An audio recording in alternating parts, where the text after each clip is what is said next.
कल्पना कीजिए, मुंबई में रात के 2 बज रहे हैं।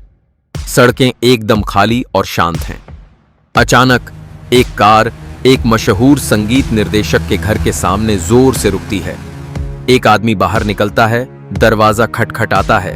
संगीत निर्देशक दरवाजा खोलता है और उस आदमी ने लगभग संगीत निर्देशक को खींचकर कार में बिठा लेता है। नहीं, यह कोई अपराध नहीं था, न ही किसी का अपहरण। उस रात गाड़ी चला रहे थे हम सबके बहुत प्रिय किशोरदा।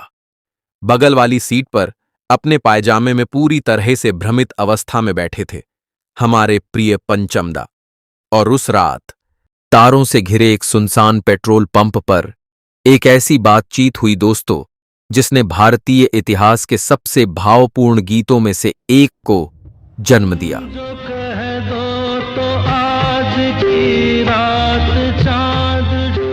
नमस्कार दोस्तों, स्वागत है आपका जनता टॉकीज में।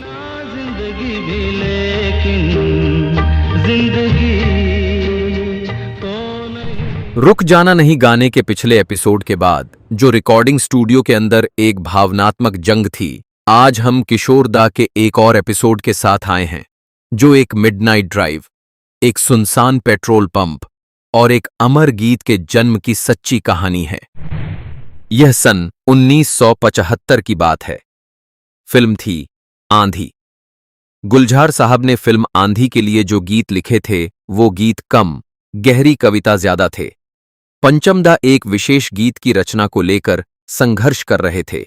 उनके पास धुन तो थी, लेकिन उन्हें लग रहा था कि उसमें माहौल की कमी है। किशोरदा, जो उसी फिल्म आंधी के एक और गाना रिकॉर्ड करने के लिए उस दिन स्टूडियो में मौजूद थे, पंचमदा की परेशानी को भांप लिया। उन्हें पता था कि दोपहर 2 बजे किसी व्यस्त, शोरगुल भरे स्टूडियो में दिल को छू लेने वाला इतना भावपूर्ण गीत रचा ही नहीं जा सकता। इसलिए उन्होंने खुद ही पहल की। किशोरदा वो आधी रात के बाद पंचमदा के घर गए और बोले, पंचम, गाड़ी में बैठो, हमें बाहर घूमने जाना है। वे मुंबई की सुनसान सड़कों से गुजरते हुए एक खाली पेट्रोल पंप पर रुके।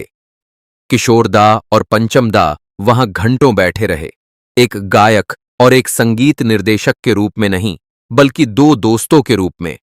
किशोरदा ने शोहरत के अकेलेपन, रात के सन्नाटे और समय के रेत की तरह फिसल जाने के बारे में बातें करने लगे।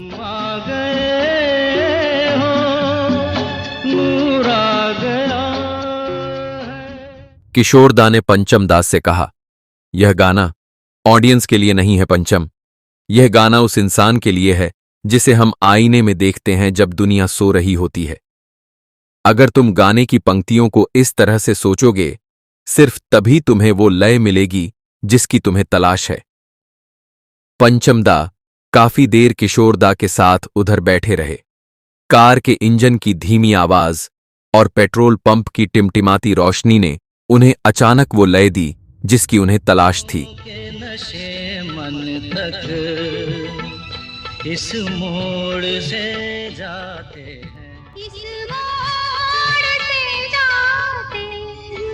अगले दिन जब वे स्टूडियो पहुंचे तो माहौल बिल्कुल अलग था। किशोरदा ने सुरों की तरफ देखा तक नहीं।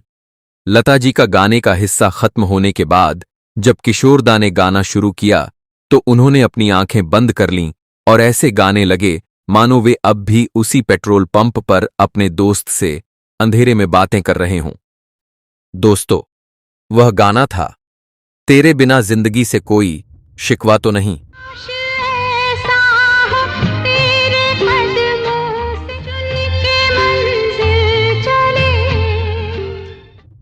अगर आप उस गाने के ठहरावों को ध्यान से सुने तो आपको उस आधी रात की खामोशी सुनाई देगी। तेरे बिना जिंदगी से कोई जिंदगी तो नहीं।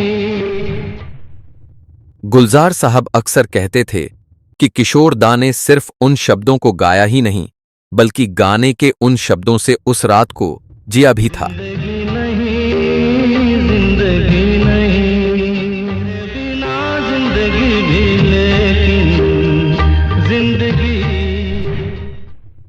आज की दुनिया में हम सब भाग दौड़ से तेजी से आगे बढ़ने की कोशिश कर रहे हैं। हर दिन एक नया गाना रिलीज होता है, हर हफ्ते एक नई फिल्म रिलीज होती है, लेकिन किशोर दा और पंचम दा जैसे दिग्गज हमें याद दिलाते हैं कि असली जादू के लिए ठहराव कितनी जरूरी होती है। इसके लिए आधी रात को कहीं दूर किसी दोस्त से दिल खोलकर बात करना भी कभी कभी कितना जरूरी हो जाता है। किशोर दा और पंचम दा आज हमारे बीच नहीं हैं। गाड़ी खाली है, वो पेट्रोल पंप भी शायद आज एक ऊंची इमारत बन चुकी है और स्टूडियो आज डिजिटल हो चुका है। लेकिन जब भी यह गाना बजता है, उन 5 मिनटों के लिए मानो दुनिया थम सी जाती है। हमें एहसास होता है कि भले ही हमें जिंदगी से कोई शिकायत न हो, लेकिन ऐसे दिग्गजों के बिना जिंदगी थोड़ी अकेली सी जरूर लगती है। अगर साथ हो मंजिलों की कमी तो आज का एपिसोड यहीं समाप्त करना चाहेंगे। अगर इस एपिसोड की कहानी ने आपके दिल को छू लिया हो तो वीडियो को लाइक, शेयर, कमेंट और हाइप करें। अगर आपने अभी तक हमें सब्सक्राइब नहीं किया है तो आज ही जनता टॉकीज को सब्सक्राइब करें और हमसे हमेशा जुड़े रहें। किशोर दा की एक और अनकही कहानी के साथ बहुत जल्द वापस आएंगे। आपका बहुत बहुत धन्यवाद। तेरे बिना जिंदगी से शिकवा तो नहीं।